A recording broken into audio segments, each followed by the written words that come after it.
kunyarara kwakaita Advocate Nelson Chamisa, aiwa vanhu vaya vakakomenda vakataura mashoko akasiyana siyana, vataura mashoko okuti aiwa kubva zvawakanyarara taona kuti the situation munyika yeZimbabwe yava tense, vanhu vaona kuti hapachararamiki nokuda kwokuti aiwa akangodzima aiwa his mic ndobva anyarara obva keeper silent. Sanapenda mashoko anobuda nyogwa panapa, anoti bo subscribe like turn on the bell icon.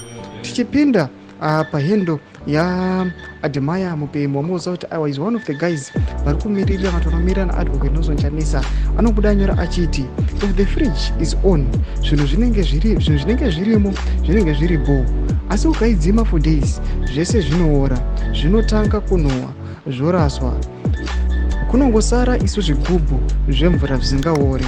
Nelson Chamisa pamakaita off takadzidza zvakawanda. President anoposta picha rake achiti aiwa kunyarara kwakaita Advocate Nelson Chamisa patikuona nyika yeZimbabwe ine crisis, aiwa people they were expecting much from him, and kunyarara kwaaita people they are now looking direction, vanhu havasina vision, vanhu havasina agenda, havachazivi kuti aiwa a road map tiri kubva kupi tichienda kupi.